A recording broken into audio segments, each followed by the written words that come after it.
ఈరోజు మన వాక్య భాగం బైబిల్ పట్టణంలో ప్రకటన గ్రంథం 3వ అధ్యాయం 1 నుంచి 6 వచనముల వరకు. Revolution 3rd chapter 1 to 6 verses. దీని ముందు మనం 4 పీరియడ్లు 4 కాలంలో ఉన్న సంఘముల గురించి, ఆ సంఘంలో సంఘకాల చరిత్రలో ఏమేమి జరిగింది అనేది మనం ధ్యానం చేశాం. ఈరోజు 5వ సంఘం.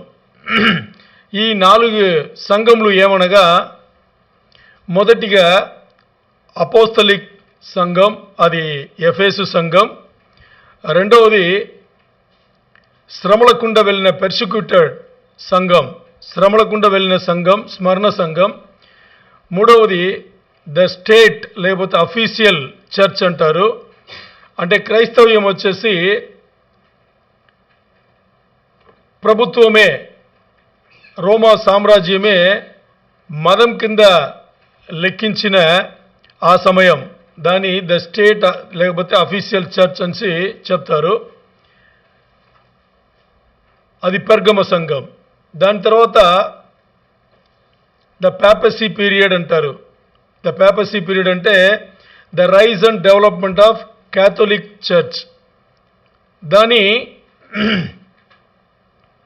థియోతెరా సంఘం. సో ఇలాగా సంఘకాల చరిత్రలో, సంఘ చరిత్రలో 4 సంఘములు ఆ కాలంలో దాని పేరు తగినట్లు ఆ సంఘకాలం ఉన్నట్ల మనం చూసాం. ఈరోజు అదే సంఘ చరిత్రలో 5వది ఒక సంఘం. ఆ సంఘం పేరు వచ్చేసి సార్దీసు సంఘం. ఈ సార్దీసు సంఘం అనే ఈ పేరు హెబ్రియ ఆ పదం నుంచి, ఆ భాషల నుంచి వచ్చింది. ఆ సార్దీసు అనే పేరు దాని నుంచి వచ్చింది. సార్దీసు అంటే దాని అర్థం ఏంటంటే తప్పించుకున్న వాళ్ళు అనే అర్థం. అంటే ఒక గుంపు నుంచి మరి ఒక గుంపు ఆ మొదటి గుంపు నుంచి తప్పించుకుని వేరుగా వెళ్ళింది అనేది సార్దీసు అని దీనికి అర్థం. ఆ రోజుల ఆ సమయంలో చూస్తే జరిగింది కూడా అదే జరిగింది. దీని ద రిఫార్మేషన్ పీరియడ్ అంటాం. ఏది సార్దీసు సంఘకాల ఎలాంటి కాలం అంటే దాన్ని ద రెఫర్మేషన్ పీరియడ్ అంటారు. రెఫర్మేషన్ అంటే తెలుగులో చెప్తే, ఇంగ్లీష్లో మీకు అర్థమవుతాయి, తెలుగులో మీకు అర్థమవుతాయో తెలియదు. సంస్కరణ కాలం అంటారు. ఏమంటారు? సంస్కరణ కాలం అంటే ఒక అలవాటు నుంచి ఇంకో అలవాటుకు తీసుకొచ్చేది. అంటే ఒకలాగా వెళ్తున్నది నుంచి కొన్ని మార్పులు తెచ్చుకుని ఇంకో విధంగా తీసుకొచ్చేదిని ఏం చెప్తారు? ఇంకో విధంగా తీసుకొచ్చేదిని వాళ్ళు ఏం చెప్తారు? సంస్కరణ కాలం అంటారు. సో దీనికి ఇది అర్థం వచ్చేసి సార్దీసు అనే సంఘం, దానికి పేరు కూడా అలాగే పెట్టబడింది. అంటే ఇక్కడ ఏం జరిగింది అంటే, దీని ముందు సంఘకాలం ఉన్నది కదా, ఆ సంఘకాలం వచ్చేసి థియోతెరా సంఘం. ఈ థియోతెరా సంఘం అనేది మనకి తెలిసింది. ఇది పేపసీ పీరియడ్, అంటే the rise and development of Catholic church అంటాం. అంటే కథోలిసిజం ఉంది కదా, అది పుట్టి పెరిగి అలాగా విస్తరణ పొందిన ఆ సమయం.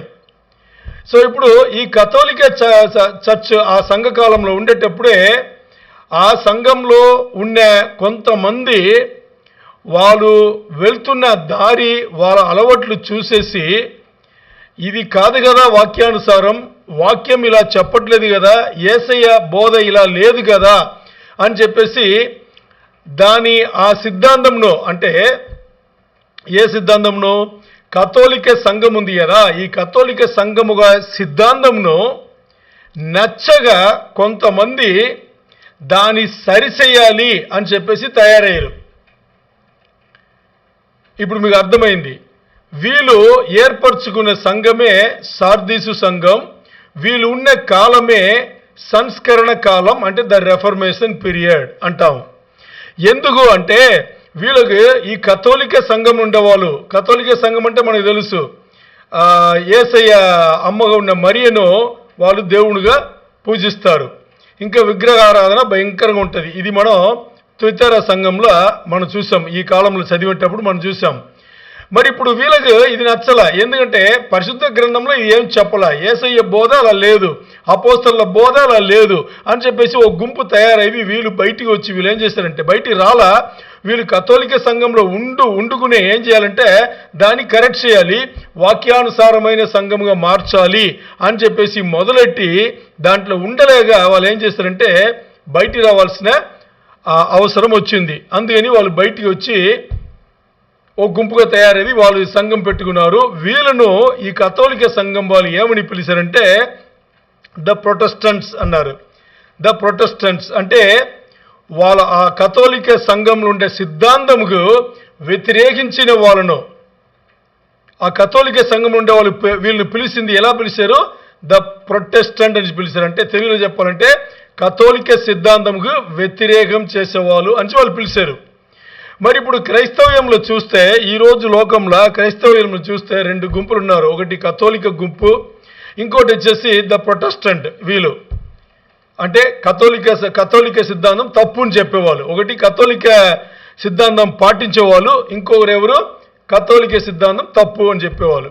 మరి కథోలిక సిద్ధాంతం తప్పు అని చెప్పేవాళ్ళు ఇంకా వేరే వేరే వేరే డినామినేషన్లో చాలా చాలా చాలా గుంపులు తయారైంది. ఈరోజు అలాగే ఉంది. మరి దీన్ని మన మనసులో పెట్టుకుని ఇప్పుడు ప్రకటన గ్రంథం 3వ అధ్యాయం 1వ వచనం మనం చదువుకుందాం. నేను మీకోసం తెలుగులో చదువుతున్నాను.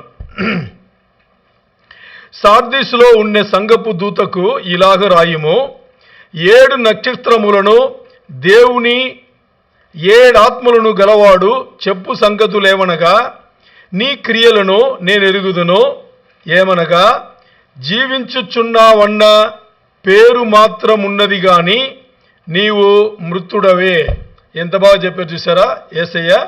యేసయ్య ఏం చెప్తున్నారు, సార్దీస్ సంఘము చూసి సార్దీస్ సంఘపు దూతకు ఇలాగ రాయుము అని చెప్పేసి ఏం చెప్తున్నారంటే 7 నక్షత్రములను దేవుని 7 ఆత్మలను గలవాడు చెప్పు సంగతులు ఏమనగా, ఎవరిది యేసయ్యనే. అంటే 7 నక్షత్రములు గలవారు ఎవరు, యేసయ్య. దేవుని 7 ఆత్మలను గలవారు ఎవరు, యేసయ్య. ఈ యేసయ్య చెప్పు సంగతులు ఏమనగా రాయమంటున్నారు. ఏమని రాయమంటున్నారంటే, నీ క్రియలను నేను ఎరుగుదును. సార్దీసు సంఘమును చూసి యేసయ్య చెప్తున్నారు, నువ్వు చేస్తున్న క్రియలను నేను ఎరుగుదును. అది ఏంటంటే నువ్వు నీ సంఘం చూసి నువ్వు జీవించుచున్నావు అని నువ్వు అనుకుంటున్నావు, కానీ పేరుకు మాత్రమే నువ్వు జీవించుస్తున్నావు, మరి నువ్వు మృతుడవే, అంటే నువ్వు చచ్చిన వాడికి లెక్క అని చెప్పేసి స్ట్రాంగ్గా చెప్తున్నారు. ఎవరిని చూసి, సార్దీసు సంఘంలో ఎవరెవరు ఆ సిద్ధాంతం పాటిస్తున్నారో అందరినీ ఏం చెప్తున్నారు, పేరుకు నువ్వు జీవించుచున్నావు నువ్వు అనుకున్నావు, కానీ నువ్వు మృతుడవే, అంటే నువ్వు చచ్చిన వాడి కింద లెక్క. అంటే ఇది సంఘం చూసి చెప్తే ఆ సంఘం మరి ఏం చేస్తుంది, సంఘం ఉండేవాళ్ళు ఏం చేస్తున్నారు, సంఘం ఏం బోధిస్తుంది, సంఘం ఉండేవాళ్ళు ఏం పాటిస్తున్నారు, సంఘం ఉండేవాళ్ళు ఏం పాటించి ఏం చేస్తున్నారు జీవితంలో అనేది ఇక్కడ ప్రశ్నార్థకరమవుతుంది. ఇక్కడ చూడండి, ఈ వచనంలో చివరి భాగం మనం చదువుకుంటే అక్కడ ఏం చెప్తున్నారంటే, నేను నీ క్రియలను ఎరుగుదును. యేసయ్య ఏం చెప్తున్నారు, నేను సార్దీసు సంఘం అనే ఈ సంఘ క్రియలను నేను ఎరుగుదును. నువ్వు పేరుకు జీవించుచున్నావు అని నువ్వు అనుకున్నావు, కానీ మరి నిజంగా చూస్తే నువ్వు మృతుడవే, నువ్వు సచ్చిన వాడి కింద లెక్క అని చెప్పేశారు. మనం ఇప్పుడు చూస్తే ఇక్కడ చూడండి, యేసయ్య ఏం చెప్తున్నారు, కథోలిక సంఘం ఉండే సిద్ధాంతం నీకు నచ్చలేదు అని చెప్పేసి నువ్వేం చేసావు, బయటికి వచ్చి వాక్యానుసారమైన జీవితం జీవించాలి, యేసయ్య నేను ఏదైతే బోధించానో అలాంటి జీవితం జీవించాలి అని చెప్పేసి మరి ఇప్పుడు పేరు కోసం నువ్వు జీవిస్తున్నావు, కానీ మరి నువ్వేం చేయట్లేదు, నిజముగా చూస్తే నువ్వు సచ్చినవాడి కింద లెక్క, నువ్వు మృతుడవే అని చెప్తున్నారు.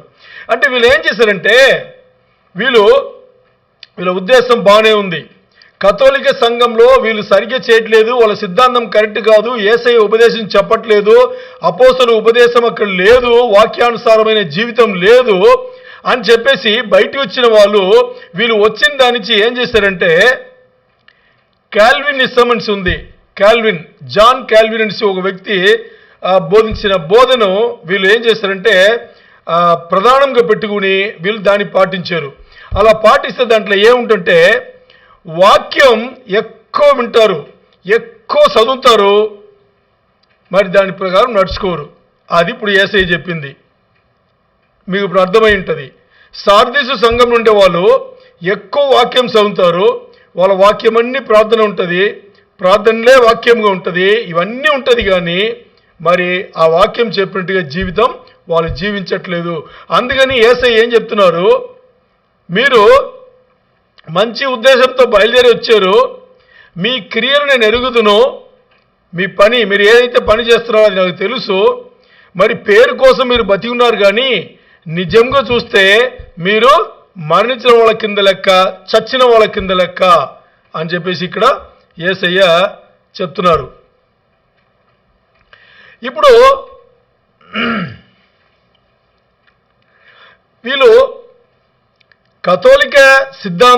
కథోలిక సంఘంలో వాళ్ళ సిద్ధాంతం బాగలేదు అని చెప్పేసి వీళ్ళు వాళ్ళను మరీ వాక్యముకు, నిజమైన ఉపదేశంకు, నిజమైన పరిశుద్ధ గ్రంథంలో వాక్యానుసారమైన జీవితం జీవించడానికి వాళ్ళు ఏం చేయాలా మార్చాలని చెప్పేసి వీళ్ళు ఉద్దేశపూర్వకంగా బయలుదేరినా ఉద్దేశం బాగానే ఉంది. కానీ వీళ్ళు వాక్యం తెలుసుకున్నారు, వాక్యం నేర్చుకున్నారు, ప్రార్థన అన్ని బాగా చేస్తారు, మరి వీళ్ళు ఏం చేయలేదు, దాన్ని పాటించలేదు. అది వీళ్ళ దగ్గర ఉన్న ప్రాబ్లం.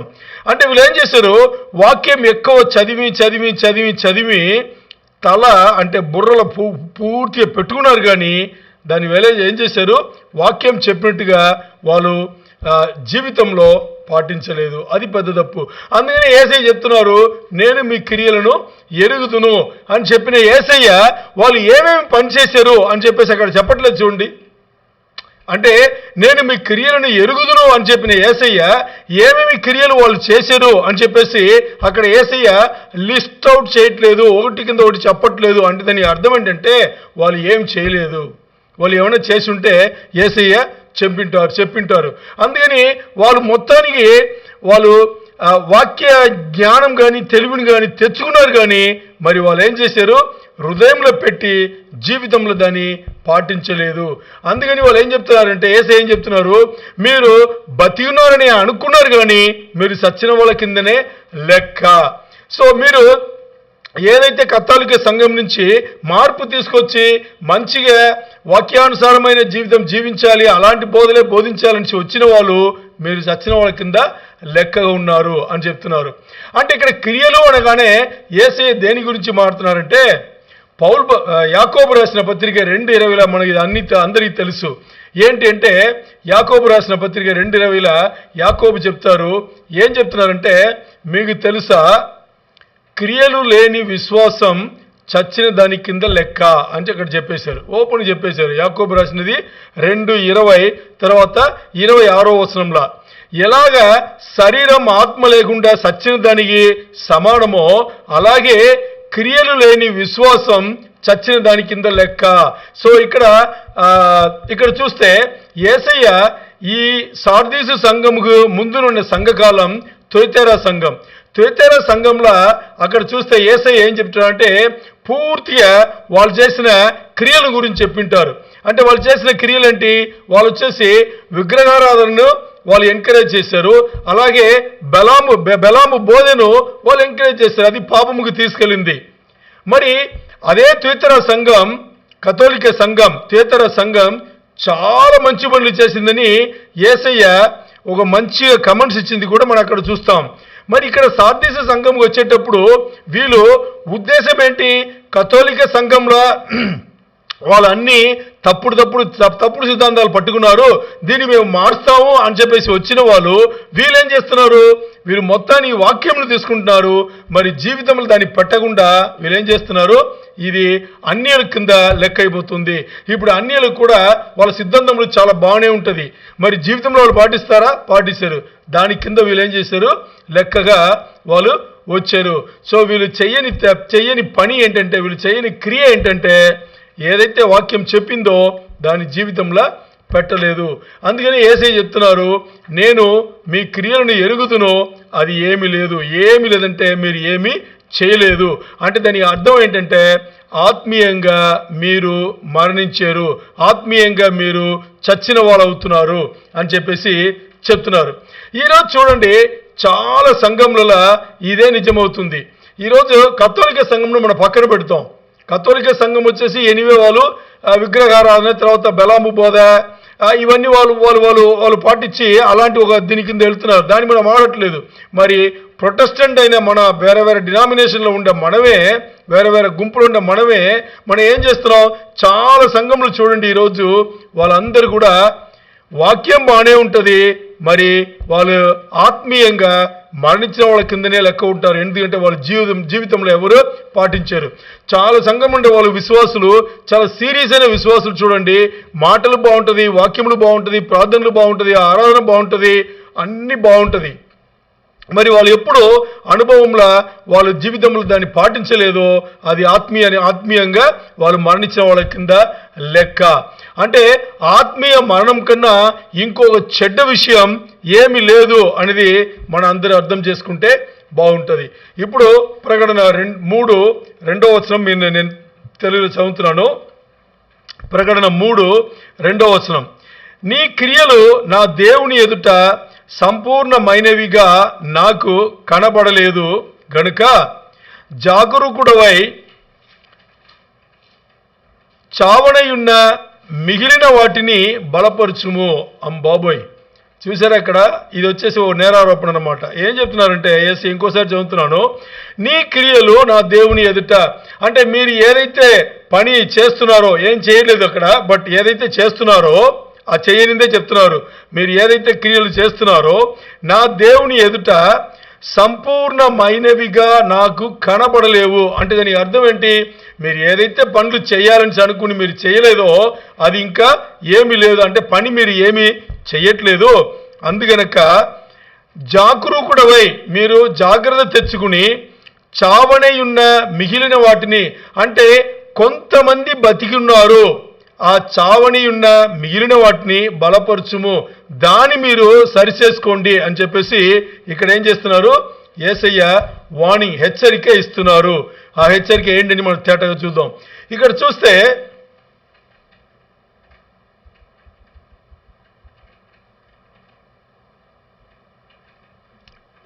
ప్రకటన 3:2. ఇప్పుడు ఇక్కడ ఏం చెప్తున్నారు? ఈ వచనం స్టార్ట్ చేసేదే, అంటే ఇంగ్లీష్లో బీ వాచ్ఫుల్ అని ఉంది, తెలుగులో ఇది జాగరూకుడవై అని వచ్చింది మధ్యలో. చూడండి, బీ వాచ్ఫుల్ అని దీనికి గ్రీక్ పదం వచ్చేసి గ్రేగరో అంటారు. గ్రేగరో అంటే దాని అర్థం ఏంటంటే టు బి అలర్ట్. ఏమంటారు?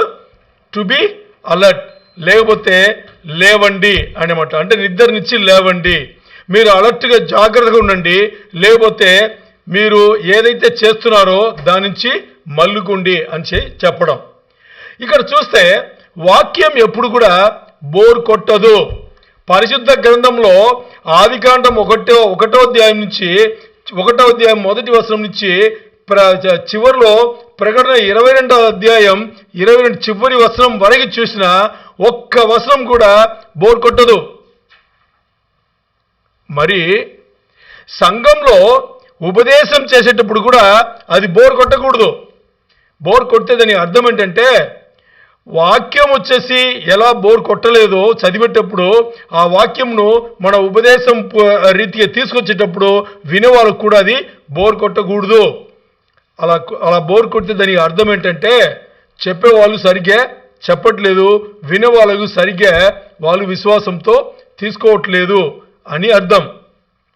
ఎందుకు వాక్యం బోర్ కొట్టదంటే పరిశుద్ధ గ్రంథమే వాక్యం గురించి ఏం చెప్తుంది? ఇట్ ఈస్ అలైవ్ ఉంటుంది, అంటే అది జీవమిచ్చేది. తర్వాత ఇట్ ఈస్ పవర్ఫుల్, అది శక్తివంతమైంది. ఇట్ ఈస్ క్విక్, అది చాలా స్పీడ్గా పనిచేసేది. ఎలా పనిచేస్తుంది? It is sharper than any 2-edged sword, అంటే 2 అంచుల ఖడ్గం కన్నా ఎక్కువ స్పీడ్గా పనిచేసేది. అలాగే అది మన బోన్ అండ్ మారో, అంటే మన ఎముక, దాని కూడా మధ్య గుజ్జు ఏదో చెప్తారు కదా, దీని విభజించి చూసేది. అది బోన్ అండ్ మారోను విభజించి చేసే పని ఈ వాక్యం చేసేది. మన లోపల లోతుగా వెళ్ళి మనం ఏమై ఉన్నాము, ఏదైతే తలంపులు కలిగి ఉన్నాము అని చెప్పేది, అది మనకి సరైన దారి చూపించేది అది అని చెప్పేసి పరిశుద్ధ గ్రంథం వాక్యం గురించి ఇన్ని చెప్తుంటే, మరి ఆ సంఘంలో బోధ చేసేది, ఆ బోధ మనకు బోరు కొడితే దానికి అర్థం ఏంటి ఆలోచన చేయాలి.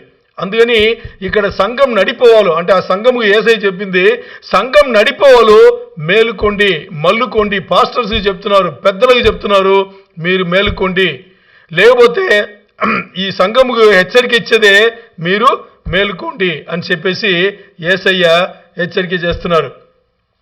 ఇప్పుడు ఎప్పుడు మనకు ఇది మనకి బోరు కొట్టకుండా కరెక్ట్గా అర్థమవుతుందంటే, ముందు మనకి యేసయ్య ఏంటో, యేసయ్య ఎవరో అది మనకు అర్థమవ్వాలి.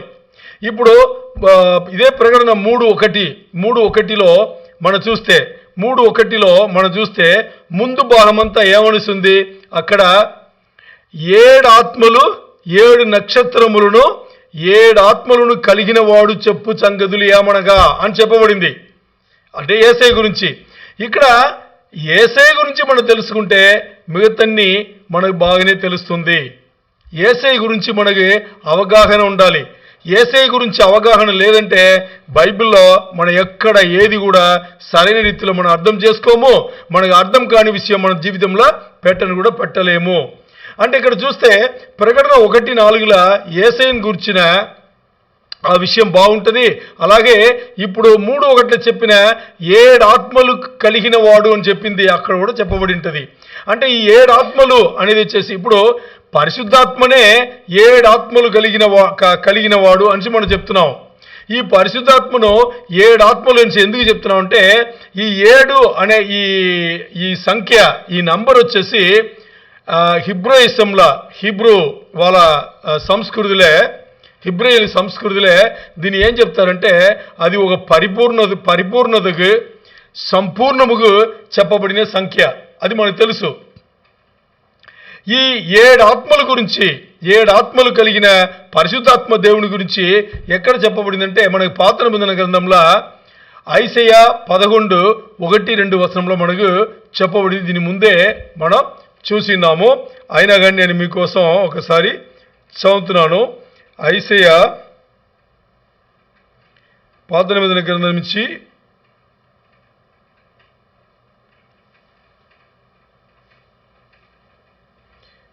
ఐసయ్యా 11:1-2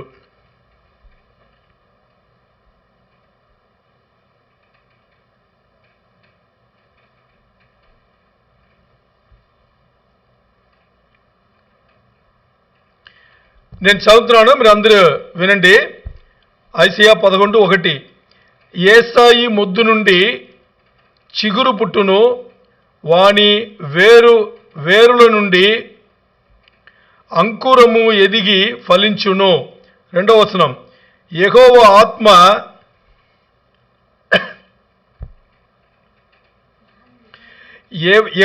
ఆత్మ జ్ఞాన వివేకములకు ఆధారమగు ఆత్మ, ఆలోచన బలములకు ఆధారమగు ఆత్మ, తెలివిని యెహోవా ఎడల భయభక్తులను పుట్టించు ఆత్మ అతని మీద నిలుచును. ఇప్పుడు నేను దీన్ని ఇంగ్లీష్లో మీకు చెప్పేసి తర్వాత తెలుగులో మీకు చెప్తాను.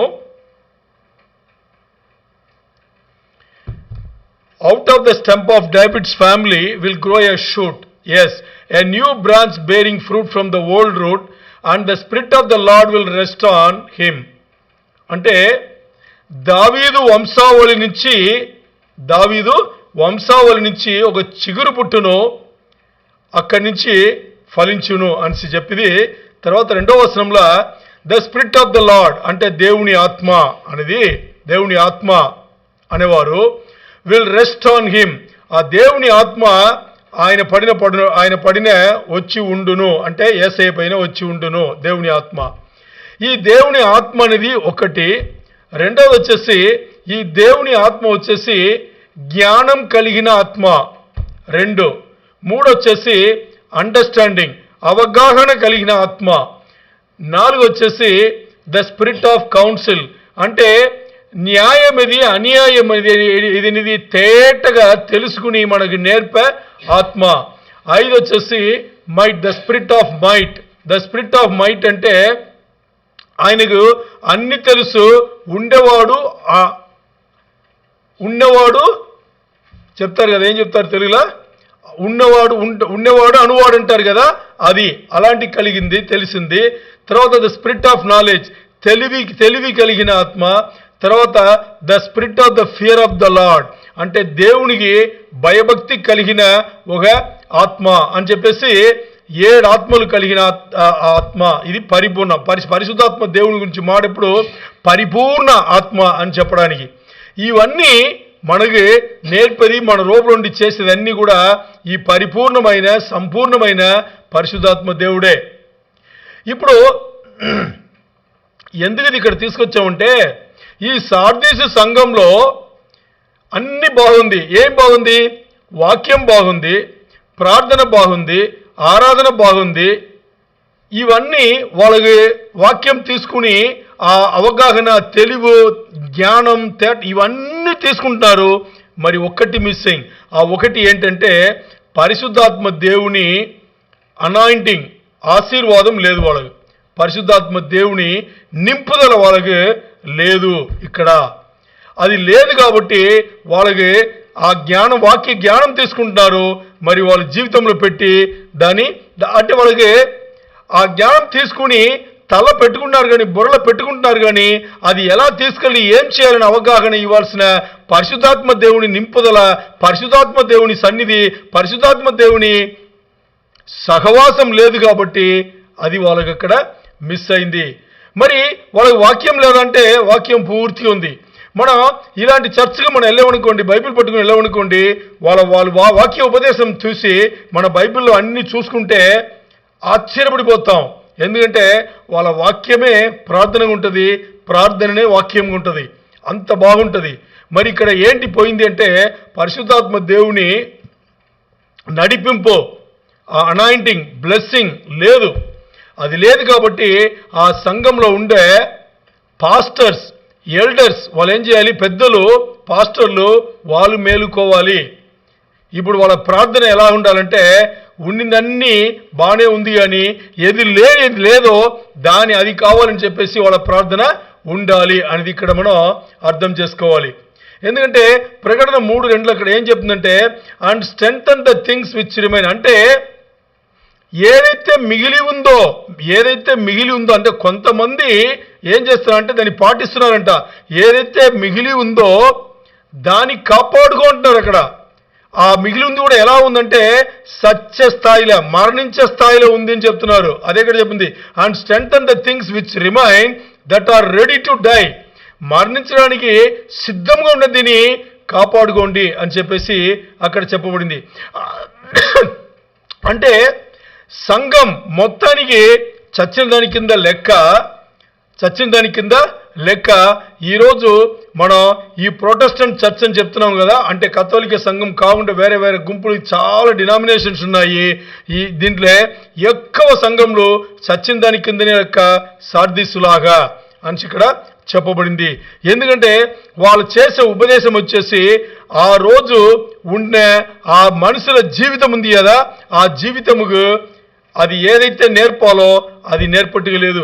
ఈరోజు కూడా చాలా సంఘంలో ఇష్టాన్ని వచ్చేసి నేర్చుకుని, అంటే వాక్యం నేర్చుకుని ఏదేదో చెప్పేస్తున్నారు కానీ మరి వినేవాళ్ళకు, ఈ రోజులో వినే ఆ విశ్వాసులకు పనికొచ్చేట్టుగా ఆ వాక్యోపదేశం ఉందంటే అది లేదు. అందుకని ఈ వాక్యోపదేశం వాళ్ళ జీవితముకు పని రాదు. కాబట్టి ఇక్కడ ఏం చెప్పబడింది, మీరు బతి ఉన్న వాళ్ళని పేరు ఉన్నా కానీ మీరు చచ్చిన వాళ్ళ కింద లెక్క, అంటే మీరు ఆత్మీయంగా చచ్చిన వాళ్ళ కింద లెక్క అని చెప్తున్నారు. ఇక్కడ ఇంగ్లీష్లో that they are ready to die అని ఉంది కదా, అంటే మరణించడానికి సిద్ధంగా ఉన్నారు అని చెప్పింది. ఆ రెడీ, ఆ తయారుగా ఉన్నారని చెప్పింది కదా, దానికి గ్రీక్ పదం మెలో అంటారు. మెలో అంటే దాని ఏమర్థం అంటే చచ్చిపోయి ఆ స్థాయికి వెళ్ళిపోయారంట. అంటే ఇంక చచ్చిపోవడమే, మిగతా అన్నీ అయిపోయింది, కాలం అయిపోయింది, ఇంకా చచ్చిపోవడమే. బతుకుతున్నారు, పేరు బతుకుతున్నారు కానీ వాళ్ళు చచ్చిపోయినట్టు, అంటే ఆత్మీయంగా చచ్చిపోయిన దానికి లెక్క అని చెప్పేసి ఇక్కడ చెప్తున్నారు. అందుకని ఇప్పుడు అలాంటి సంఘంలో మనం ఉన్నామనుకోండి, ఏమవుతుందంటే అలాంటి సంఘంలో ఉండేటప్పుడు ఆ సంఘంలో ఏం జరుగుతుందో అది మనను కూడా అఫెక్ట్ చేస్తుంది. మనం కూడా ఆ స్థాయి వెళ్ళిపోయి చచ్చిన వాళ్ళ కిందనే ఉంటాము.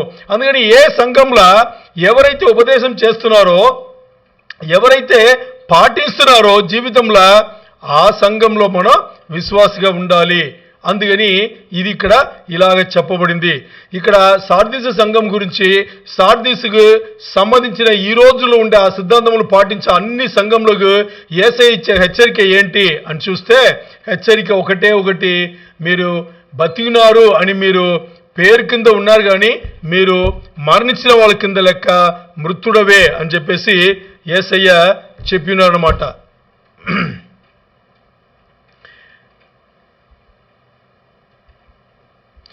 ఇప్పుడు ఈరోజు చూడండి, చాలా సంఘముల ఇప్పుడు ఏదైతే మన అంశం మాట్లాడుతున్నామో ఇది నిజమవుతుంది. అందుకని మన సంఘం చూస్తే, కింగ్డమ్ ప్రీస్ట్ మినిస్ట్రీస్ మన సంఘం చూస్తే, మనం ఎంతమంది ఉపదేశంకి వస్తున్నారు, ఎంతమంది సంఘంకి వస్తున్నారు అనే బాధ మనకు ఎప్పుడు దేవుడు ఇవ్వలేదు. కొంతమంది వచ్చినా కానీ వాళ్ళు ఆత్మీయంగా ఎదుగుతున్నారా లేదా, దేవునికి దగ్గర అవుతున్నారా లేదా అనేది మనం చూస్తున్నాం. ఆత్మీయ ఎదుగుదల చాలా చాలా అవసరం. అందుకని మన ఎంతమంది వస్తున్నారు, ఎంతమంది పోతున్నారు, ఎందుకు రావట్లేదు, ఇవన్నీ మనం పట్టించుకోవట్లేదు. దేవుడు మనకు ఆ తలంపు కూడా ఇవ్వట్లేదు.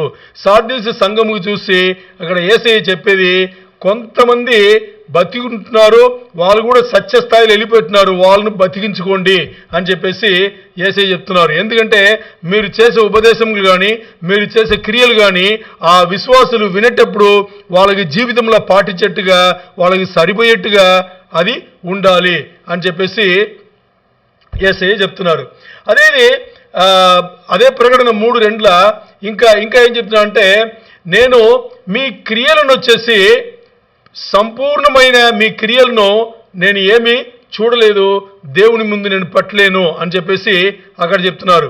అంటే ఇంగ్లీష్లో, for I have not found thy works perfect before God.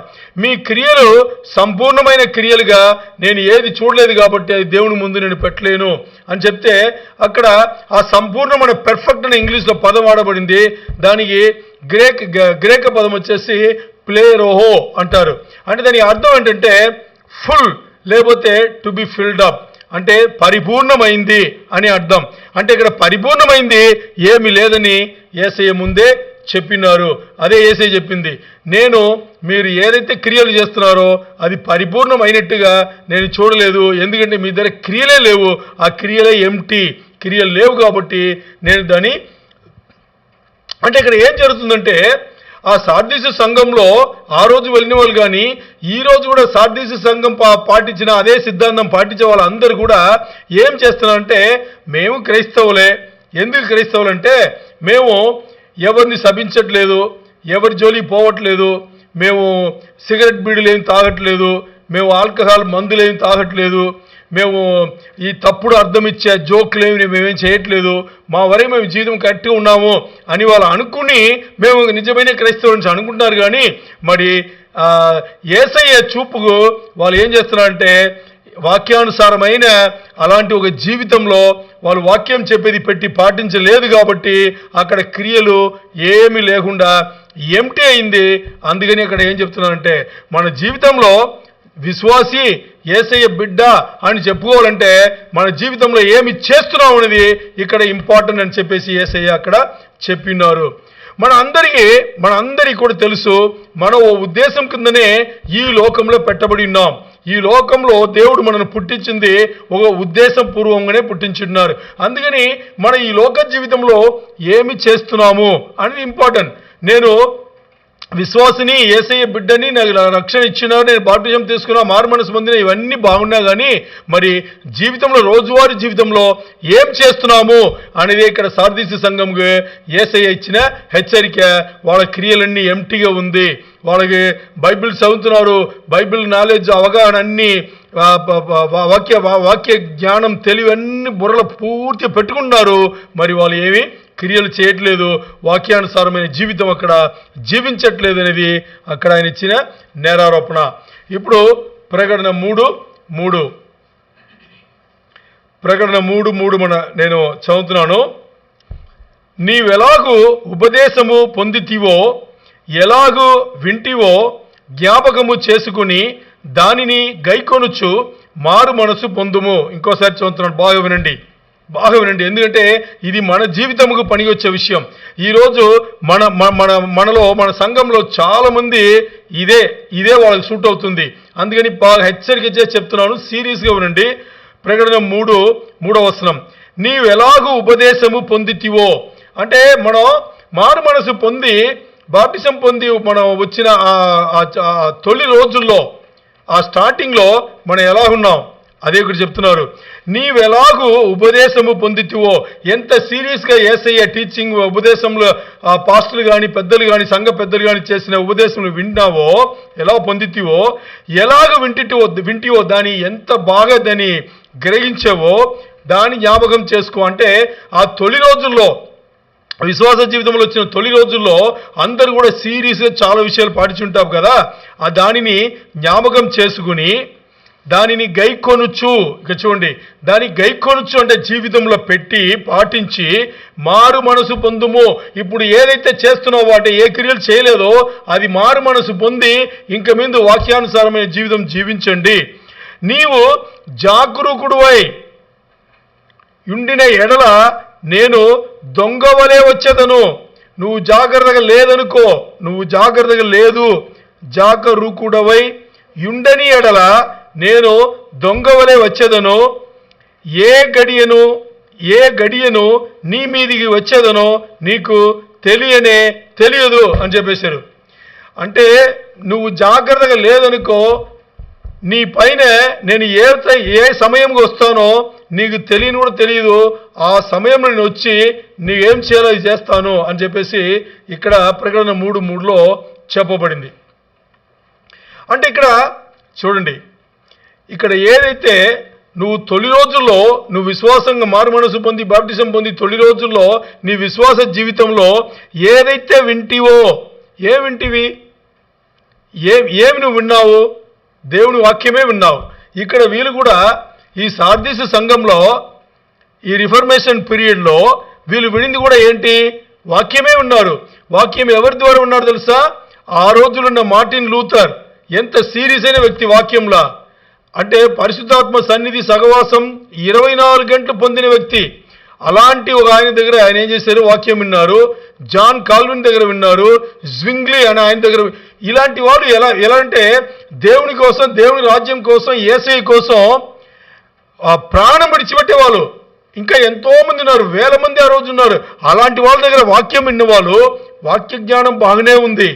మరి వాక్య జ్ఞానం విని కథోలిక సిద్ధాంతంను వ్యతిరేకించి మేము బాగా చేయాలి, వాళ్ళ నుంచి వదిలి ఇంకా వాక్యానుసారమైన జీవితం జీవించాలి అని చెప్పేసి వాళ్ళను సరిచేయాలని చెప్పేసి ఓ గుంపుగా తయారయ్యి మరి మీరు ఒక సంఘం స్థాపించుకుని ఇప్పుడు ఈ సంఘకాలం మీరు చేసే పని ఏంటంటే మీ క్రియలన్నీ మీరు ఏమీ చేయట్లేదు అని చెప్పేసి ఇక్కడ చెప్పబడింది. అంటే ఇక్కడ ఏదైతే నువ్వు వింటివో దాని గైకొనుచు మారు మనసు పొందు అని చెప్పేసి, అలాగే ఏదైతే విన్నారో దాని గైకొనండి అని చెప్తున్నారు ఆయన. అంటే జీవితంలో పాటించండి, జీవితంలో పాటించి మీరు పాపక్షమాపణం తీసుకుని మారు మనసు పొంది మరి మీరు వాక్యాన్ని రండి, వాక్యానుసారమైన జీవితం జీవించండి అని చెప్పేసి ఇక్కడ చెప్తున్నారు. సో ఇప్పుడు ఎన్నో ఉద్యోగ కూటములు ఈ రోజులో చూస్తే ఎన్నో ఉద్యోగ కూటములు జరుగుతుంది, వాక్య కూటం, ఉద్యోగ కూటములు జరుగుతుంది. మరి ఎన్ని కూటములు జరిగినా అది విని దాని జీవితంలో పాటించలేదనేటప్పుడు వాళ్ళు ఆత్మీయంగా చచ్చిన వాళ్ళ కిందనే లెక్క. సో చివరి ఇదే ప్రకటన 3:3 వచనంలో చివరి భాగంలో ఆయన ఏం చేస్తున్నారంటే హెచ్చరిక చేస్తున్నారు. ఏమని? మీరు మేలుకోలేదంటే ఏమని చెప్తున్నారంటే, if therefore thou shall not watch, నువ్వు మేలుకోలేదంటే నేను వస్తాను. ఎలా వస్తాను? దొంగ వలె వస్తాను. అంటే దాని అర్థం ఏంటంటే ఏ టైంకి నేను వస్తానని తెలియదు, ఆ టైంకి మీ పైన వస్తాను, మీకు ఇవ్వాల్సిన శిక్ష నేను ఇస్తాను అని చెప్తున్నారు. అంటే ఇక్కడ ఇంగ్లీష్లో వాచ్ అనే పదం వాడబడింది. ఆ వాచ్ అనే దీనికి మనం దీని ముందే చూసినాము, గ్రేగొరహో అని చెప్పేసి. దీని ఏంటంటే మేలుకో, లే, వేకప్ అంటున్నారు. దాని అర్థం ఏంటి? వేకప్ అంటున్నారు. అంటే దాని అర్థం ఏంటంటే యేసయ్య చెప్తున్నారు, నువ్వు మేలుకోలేదంటే నేను దొంగవలే వచ్చి ఏ టైం వస్తానో ఏ గడి వస్తానో తెలియదు, నేను వచ్చి మీ పైన పడుతాను. నేను వచ్చే టైంలో మీ పైన పడేటప్పుడు అంటే దానికి అర్థం ఏంటంటే నేను దొంగవలే వస్తాను, ఏ గడియ వస్తాను తెలియదని చెప్పేదాన్ని సంఘం ఎత్తబడ దాని గురించి ఆయన చెప్తున్నారు, ర్యాప్చర్ గురించి చెప్తున్నారు. సో ర్యాప్చర్గా నేను వచ్చేటప్పుడు నీ రక్షణ నువ్వు కోల్పోతావు, నువ్వు ఎత్తబడే గుంపులో నువ్వు ఉండవు. ఎందుకంటే నువ్వు సిద్ధంగా లేదు, ఎందుకంటే నువ్వు నిద్రిస్తున్నావు.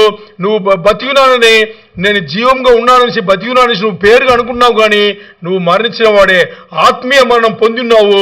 అందుకని నువ్వు ఎత్తబడే గుంపులా ఉండవు.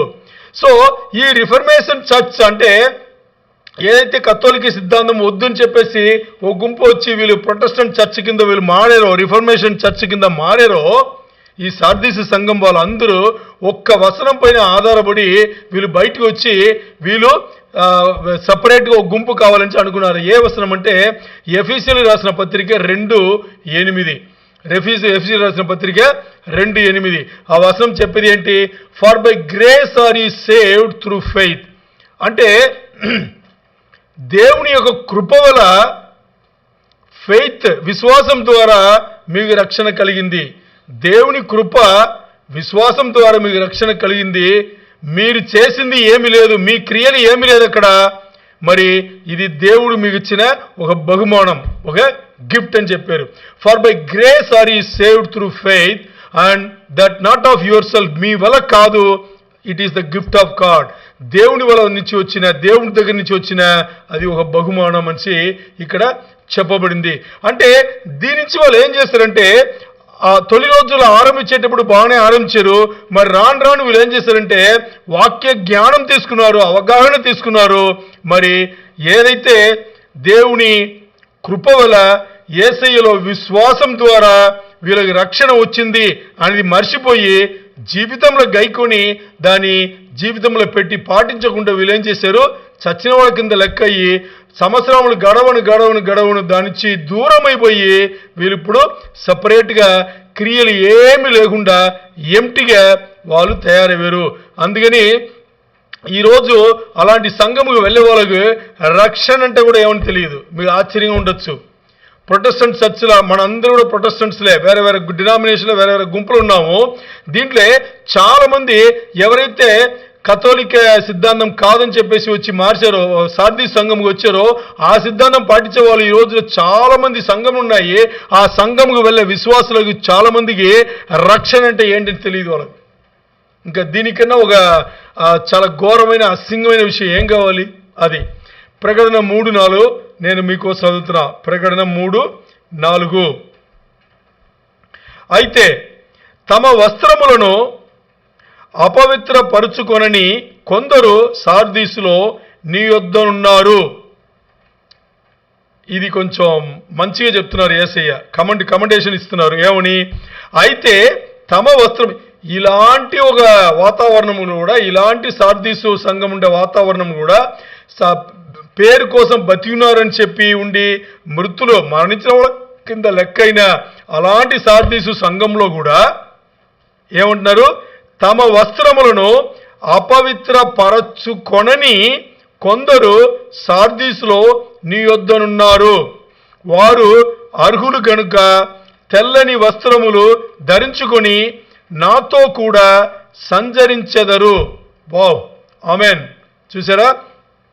అలాంటి సంఘంలో ఇప్పుడు మన గురించి అనుకుందాం. ఇలాంటి సంఘంలో, ఇలాంటి వాతావరణంలో కూడా కొంతమంది ఏం చేస్తున్నారంటే వాళ్ళు తమ క్రియలు మంచిగా చేసి వాక్యానుసారమైన జీవితం జీవించి ఆ వాక్యం ఏమి చెప్పిందో అది జీవితంలో పాటించి వాళ్ళ వస్త్రములను వాళ్ళు ఏం చేసుకోలేదంట, వాళ్ళ వస్త్రములు వాళ్ళు they did not defile their garments. అంటే ఆ తెల్లని వస్త్రమును ధరించుకున్న వాళ్ళు నాతో కూడా రేపు ఉంటారు అని చెప్పేసి, ఇక్కడ వాళ్ళు అర్హులు కాబట్టి నాతో కూడా ఉంటారు అని చెప్పేసి యేసయ్యనే మంచిగా కమెండేషన్ ఇచ్చున్నారు. అంటే ప్రొటెస్టెంట్ చర్చ్లో చాలా గుంపులు డినామినేషన్ ఉన్నా కానీ దాంట్లో కూడా కొంతమంది వాక్యం ఏం చెప్తుందో అవగాహన తెచ్చుకుని ఆ వాక్యానుసారమైన జీవితంను వాళ్ళంటే వాక్యంను గైకొని జీవితంలో పెట్టి దేవునికి దగ్గరే వాళ్ళు కూడా కొంతమంది ఉన్నారు. వాళ్ళు వాళ్ళ వస్త్రములను పాడు చేసుకోలేదు, అంటే వాళ్ళ నీతి క్రియలను వాళ్ళు మానుకోలేదు, వాళ్ళు చేస్తూనే ఉన్నారు. అంటే యేసయ్య వాళ్ళకి ఇచ్చిన వాగ్దానం ఏంటి అంటే వాళ్ళు నాతో కూడా నడుస్తారు, వాళ్ళకి తెల్లని వస్త్రములు ఇవ్వబడుతుంది. అంటే దాని అర్థం ఏంటంటే నాతో కూడా నడుస్తారు, తెల్లని వస్త్రములు ఇవ్వబడుతుంది అంటే వాళ్ళు పరలోకంలో యేసయ్యతో ఉంటారని యేసయ్యనే ఇక్కడ వాగ్దానం ఇచ్చినారు. వాళ్ళు తెల్లని వస్త్రములు ధరించుకున్నట్టుగా నేను చేస్తాను అన్నారు. అంటే బైబిల్ ప్రకారం చూస్తే పరిశుద్ధ గ్రంథంలో ఈ తెల్ల రంగు అనేది ఎప్పుడు దేని వాడబడుతుంది? తెల్ల రంగు అనేది ఇది పరిశుద్ధముగా అంటే ప్యూరిటీ అనేది వాడబడుతుంది. మరి ఇదే తెల్ల రంగు వచ్చేసి ఇంకొక అర్థం కూడా ఉంది, అది నీతి, రైచియస్నెస్ అంటారు. నీతి కింద దాన్ని చెప్పబడింది. పాత నిబంధనలో చూస్తే ఈ తెల్ల రంగు దేనికోసం చెప్పబడతారంటే నీతి కోసం చెప్పబడతారు. అందుకని ఒక యూదుడు అని చెప్తే దానికి ఆ యూదుడు అనే పదముగా దానికి అర్థం ఏంటంటే one who should be praised, అంటే ఎవరైతే ధర్మశాస్త్రం ప్రకారం ఏదైతే చెప్పబడిందో దాన్ని పాటిస్తే వాళ్ళు హెచ్చించబడాలి అనేది యూదుడు అంటే అర్థమంట. ఒక అంటే దానికి అర్థం ఏంటి? యూదుడు అంటే అర్థం ఏంటంటే ధర్మశాస్త్రం ఎవరు పాటిస్తారో వాళ్ళు హెచ్చించబడాలి, అదే యూదుడు అని దీనికి అర్థమంట. మరి వాళ్ళు ఏం చేస్తారంటే ధర్మశాస్త్రం మాత్రమే పాటించి వాళ్ళ ఎదురుగా వచ్చిన నిజమైన రక్షకుడిని వదిలిపెట్టారు కదా, అది వాళ్ళ ప్రాబ్లం అన్నమాట. దాన్ని మనం ఏం చేయలేం. ఎందుకంటే అక్కడ ధర్మశాస్త్రం వచ్చింది మంచిగా తీసుకొచ్చి రక్షణ ఇవ్వడానికి కాదు, అది మన లోపల ఉండే ఆ తప్పుడు విషయాలను నేర్పడానికి వచ్చింది, అది చెప్పడానికి మనకి ధర్మశాస్త్రం వచ్చింది. అందుకని యేసయ్య ఇప్పుడు ఏం చెప్తున్నా అంటే ఎవరైతే అధిగమిస్తారో, అంటే ఎవరైతే ఈ లోక జీవితంలో అధిగమించి యేసయ్య విశ్వాసంలో దగ్గరవి ఈ అధిగమించిన వాళ్ళందరికీ నేనేం చేస్తున్నాను? తెల్లని వస్త్రములు ఇస్తాను. అంటే దాని ఏమర్థం అంటే నీతిని ఇస్తున్నాను, నీతిమంతుగా తీరుస్తున్నాను అని చెప్పేసి ఇక్కడ చెప్పబడింది. అంటే యేసయ్య మాట్లాడే నీతి ఇక్కడ ఏంటి అని చూస్తే మన దేవుని వాక్యం కరెక్ట్గా అర్థం చేసుకుంటే మనకి ఇక్కడ ఒకటి అర్థం అవ్వాలి. ఏంటి అనేది అది 2 కొరింథీయులు పౌలు గారు రాసిన 2 కొరింథీయులు రాసిన పత్రికల 5వ అధ్యాయం 21వ వచనంలో 21 చెప్పబడింది. నేను ఇంగ్లీష్లో చదివేసి మీకు చెప్తాను. He made him who knew no sin to be sin on our behalf. తండ్రి అయిన దేవుడు ఏ పాపం ఎరగని యేసయ్యను మన పాపముల కోసం పాపం కింద లెక్కబట్టి so that we might become the righteousness of God in him. అందుకని మన పాపములన్నీ యేసయ్య పైన మోపబడింది కాబట్టి ఇప్పుడు యేసయ్య దగ్గర ఉండే ఆ పరిశుద్ధత, ఆ పవిత్రత, ఆ నీతి, యేసయ్య దగ్గర ఉన్న రైచియస్నెస్, యేసయ్య దగ్గర ఉందా ఆ రైచియస్నెస్, ఆ నీతి వచ్చేసి మనకు ఆపాదించబడింది అని చెప్పేసి 2 కొరింథీయులకు రాసిన పత్రిక 5:21లో పౌలు గారు రాసి ఉన్నారు. అంటే ఇక్కడ యేసయ్య మనం ఏం చేశారంటే తండ్రికి దగ్గర చేసి తండ్రి యొద్ద వెళ్ళడానికి మనను అరుగులు చేశారు. ఎలా చేశారంటే ఆయన నీతిని మనకు ఇచ్చి ఆ పని చేశారన్న. అందుకని మనం ఈరోజు మనం గట్టిగా చెప్పుకుంటాము, నేను కూడా పరలోకం వెళ్ళగలను, నాకు తెల్లని వస్త్రములు ఇవ్వబడతాయి. అంటే ఆ తెల్లని వస్త్రములు ఇవ్వబడతాయి అంటే దీనికి అర్థం ఏంటంటే యేసయ్య నీతి, యేసయ్య ఎలాంటి నీతిమంతుడో ఆయన నీతి నాకు ఆపాదించబడింది, ఆయన వస్త్రములు నాకు ఆపాదించబడింది, అందుకని నేను వెళ్ళగలను. అంటే ఇక్కడ ఈ సార్దీసు సంఘం, ఈ రిఫర్మేషన్ పీరియడ్ ఉంది కదా, ఈ సార్దీసు సంఘం అంటే కథోలిక సిద్ధాంతంకు వ్యతిరేకించి మేము వాక్యానుసారంగా మరి వాళ్ళు తీసుకురావాలని ఏ ఉద్దేశంలో బయలుదేరి వచ్చారో వీళ్ళు ఏం చేశారంటే వాక్యం తీసుకున్నారు, వాక్యానుసారమైన జీవితం జీవించలేదు. అందుకని ప్రకటన 1వ అధ్యాయంలో యేసయ్య గురించి మొత్తాన్ని చెప్పబడింది. అక్కడ రెవల్యూషన్ ఆఫ్ జీసస్ అంటే ప్రకటన 1 అధ్యాయం 3 మొత్తానికి యేసయ్య గురించి అవగాహన లేని వాళ్ళు ఇక్కడ చేసేది ఏమీ లేదు. యేసయ్య గురించిన అవగాహన ఉంటే యేసయ్యతోనే ఉంటారని అనుకుంటారు. యేసయ్య చెప్పిన క్రియలే చేస్తారు. ఆ క్రియలు చేసి యేసయ్యతో పరలోకంలో ఉంటారు. అంటే అలాంటి వాళ్ళకు యేసయ్య పరలోకంలో తెల్లని వస్త్రములు ఇస్తున్నారు. ఆ తెల్లని వస్త్రములు ఏంటంటే అది నీతి. ఆ నీతి ఏంటంటే యేసయ్య నీతి మనపైనే ఇవ్వబడింది. యేసయ్య నీతి మనపైనే ఇవ్వబడింది. దాని ఇక్కడ చెప్తున్నాము. ఇప్పుడు ప్రకటన 3:5 ఈ వచనం చదువుతాను.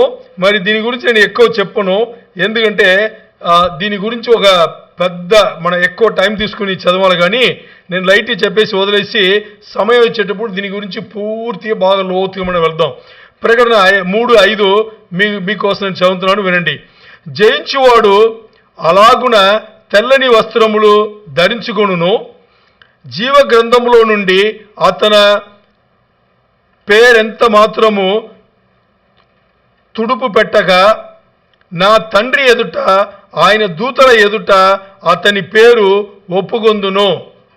అంటే ఇక్కడ యేసయ్య చెప్పేది, ఎవరైతే ఈ లోకంను అధిగమించి వాక్యంను గైకొని మారు మనసు పొంది ఆ వాక్యానుసారమైన జీవితం జీవిస్తున్నారో వాళ్ళు గెలిచిన వాళ్ళు అవుతున్నారు.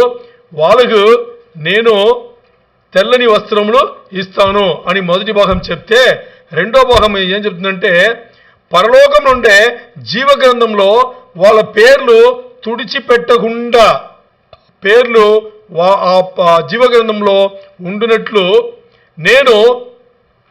నన్ను ఎవరైతే ఈ లోకంలో యేసు ప్రభు వారే నిజమైన దేవుడు, రక్షకుడు, మెస్సయ్య అని ఒప్పుకుంటారో వాళ్ళను నేను నా తండ్రి ఎదుట ఆయన దూతల ఎదుట కూడా వాళ్ళ పేర్లు చెప్పి నేను కూడా ఒప్పుకుంటాను, వీళ్ళు నా బిడ్డలే, నా విశ్వాసులే అని చెప్పేసి యేసయ్య అక్కడ చెప్పినట్టుగా మనం చూస్తాము. ఈ వచనం గురించి మనం ఇంకా తేటగా లోతుగా మనం ఒకరోజు ధ్యానిస్తాము. ఇప్పుడు ప్రకటన 6 మీకోసం చెబుతున్నా 6వ వచనం. ప్రకటన 3:6వ వచనం. సంఘములతో ఆత్మ చెప్పుచున్న మాట చెవిగలవాడు వినుగాక. ఇప్పుడు మనం చూస్తే ప్రతిసారి ప్రతి సంఘముకు ఇది యేసయ్య చెప్తున్నారు.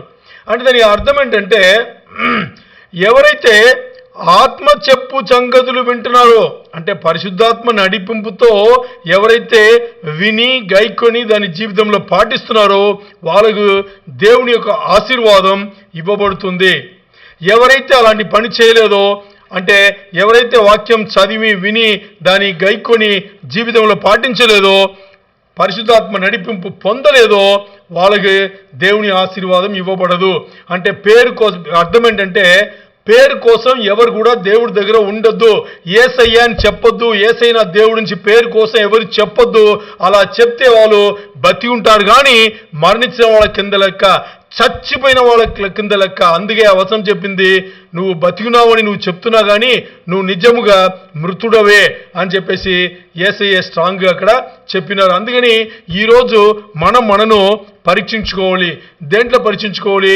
ఆత్మీయంగా నేను బతికే ఉన్నానా? ఒకటి, నేను చేసే విషయంలో అన్నీ నేను ఏదైతే క్రియలు చేస్తున్నానో ఈరోజు యేసయ్య బిడ్డని చెప్పేసి ఆత్మీయంగా నిజంగా నేను ఎదగడానికి చేస్తున్నానా? మూడో వచ్చేసి నేను బైబిల్ చదివేసి పరిశుద్ధ గ్రంథం చదివేసి ప్రార్థన చేసేది అన్ని పనులు చేసేది నేను బుర్ర లోపల మాత్రం పెట్టుకుంటున్నానా? లేదు యేసయ్య చెప్పినట్టుగా వాక్యంలో చెప్పినట్టుగా నేను గైకొని మారు మనసు పొంది నా జీవితంలో పెడుతున్నానా? నేను ఇవన్నీ వినేసి క్రియలు ఏమీ చేయట్లేదా? నేను చేసే యేసయ్య రాజ్యంలో నేను ఏదైతే చేస్తున్నానో ఆ క్రియలు యేసయ్య లెక్కపెట్టేట్టుగా లేదా అనేది. తర్వాత నేను చేసేదన్నీ యేసయ్య ఎదురు చూసినట్టుగా పూర్తిగా సంపూర్ణమైనట్టుగా నేను పనులు చేయట్లేదా అని ఇవన్నీ కూడా మన కోసం మనను ప్రశ్నించుకోవాలి. ఎందుకంటే ప్రకటన 3:3లో అదే చెప్పబడింది. ఏదైతే వాక్యం విన్నావో, నీ తొలి రోజుల విశ్వాసంగా వచ్చిన తొలి రోజుల దేవుని ఒప్పుకుని యేసయ్యనే రక్షకుడు, యేసయ్యనే నాకు దేవుడు, యేసయ్యనే మెసయ్య అని చెప్పేసి తొలి రోజులో వచ్చేటప్పుడు నువ్వు ఎంత సీరియస్గా వాక్యం విని గైకొని నువ్వు పెట్టావో అది నువ్వు మర్చిపోవద్దు. అదే ఇప్పుడు చెయ్యి. అది చేయలేని ఎడల, అది లేని ఎడల ఇప్పుడు నువ్వేం చేయాలి? పాప క్షమాపణం తీసుకో, మరి మల్లుకుని దేవుడి దగ్గర రా. నువ్వు మేలుకో లేదంటే నేను ఏ గడియ వస్తానో, అంటే సంఘం ఎత్తబడేటప్పుడు నేను ఏ గడియ వస్తానో దొంగవలే వస్తాను. మామూలు దొంగలు ఎలా వస్తారు? ఏ టైంలో వస్తారు, ఎలా వస్తారు, ఎప్పుడు వస్తారు అని ఎవరికి చెప్పేసి రారు. నేను అలాగే వస్తాను, అంటే చేయకుండా వస్తాను. ఆ గడియ నీకు తెలియదు. నేను ఏ టైంలో ఏ సమయంలో వస్తానో ఆ టైం నీకు తెలియదు. అందుకని నేనేం చేస్తాను, ఆ టైంలో వచ్చేసి నువ్వు రక్షణ కోల్పోయి ఉంటావు, నువ్వు నిద్రించి ఉంటావు, ఆత్మీయంగా మరణమై ఉంటావు, నువ్వు ఎత్తబడే గుంపులో ఉండవు, నిన్ను తీసుకుని నేను పోను అని చెప్పేసి యేసయ్య చెప్పింది. మనం పరీక్షించుకుంటే ఈ రోజు నుంచి, ఈ క్షణం నుంచి మన జీవితంలో మనం మార్చుకుంటే అప్పుడు మనకి అర్థమవుతుంది ఎలాంటి జీవితం జీవిస్తే యేసయ్య ఎప్పుడొచ్చి ఆ మధ్యాకాశం వచ్చి సంఘం ఎత్తబడిన మన ఎత్తబడే గుంపులా ఉంటాము అనేది. ఇది యేసయ్య సార్దీసు సంఘం ద్వారా మనతో మాట్లాడి ఉన్నారు. ఇది సార్దీసు సంఘముకు యేసయ్య మాట్లాడి ఉన్నారని తేలిక తీసుకోవద్దు. ప్రతి సంఘముకు యేసయ్య మాడినన్ని కూడా మనతోనే మాట్లాడి ఉన్నారు. అది మనకు కూడా వర్ధిస్తుంది. అందుకనే ఈరోజు ఆ పుస్తకం మన చేతిలో, బైబిల్ గ్రంథం మన చేతిలో పెట్టబడింది. మనం ధ్యానం కూడా చేస్తున్నాము. Praise the Lord. హల్లెలూయా. దేవునికి మహిమ.